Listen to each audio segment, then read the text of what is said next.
और अब एक खास बात, देश सहित पूरा विश्व नोवेल कोरोना वायरस रूपी महामारी से जूझ रहा है। कई शहरी क्षेत्रों में धारा 144 लगा दिया गया है। ऐसे में आरजे रामझाझर भी आपसे अपील करता है, बिना कारण घरों से ना निकलें, समय समय पर हाथ अपना साबुन से जरूर धोएं और बेवजह फैल रही अफवाहों से दूरी बनाए रखें। यकीन माने, भारत सरकार सहित शासन प्रशासन इस महामारी को जड़ से उखाड़ने में जल्द ही कामयाबी पालेगी।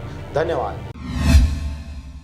नमस्कार, आप देख रहे हैं आरजे रामझाझर। मैं हूं राजकुमार यादव। बलौदाबाजार जिला पंचायत के नए सीईओ डॉक्टर फरिया आलम सिद्दीकी ने संभाला कामकाज। 21 नए ग्राम पंचायत भवनों का निर्माण कार्य स्वीकृत कर किया काम आरंभ। देखिए रिपोर्ट। बलौदाबाजार जिला पंचायत के नए सीईओ डॉक्टर फरिया आलम सिद्दीकी ने संभाला आज कार्यभार। डॉक्टर फरिया ने आज यहां दोपहर जिला पंचायत में अधिकारियों की मौजूदगी में कामकाज संभाल लिया। डॉक्टर फरिया आलम सिद्दीकी इससे पहले भी मुंगेली एवं बिलासपुर जिला पंचायत के सीईओ रह चुके हैं। जिला पंचायत कार्यालय में जिले के तमाम बड़े अफसरों ने सीईओ से सौजन्य मुलाकात कर उनका स्वागत किया। सीईओ डॉक्टर फरिया ने अधिकारियों से चर्चा कर जिले में पंचायत के विकास कार्यों की प्रगति, मनरेगा, एसबीएम, एनआर, गौठान, नरवा कार्यों की स्थिति का जायजा लिया। साथ ही क्वारंटाइन सेंटर की व्यवस्था, कोरोना वायरस संक्रमण के ताजा हालात की जानकारी ली और निर्धारित प्रोटोकॉल के अनुरूप तमाम व्यवस्थाएं सुनिश्चित करने के निर्देश दिए। संबंधित अधिकारियों ने शुरुआती मुलाकात में परिचय के साथ ही राज्य सरकार की योजनाओं में प्रगति से सीईओ को अवगत करवाया। इस दौरान उन्होंने जिला पंचायत कार्यालय भवन का निरीक्षण किया।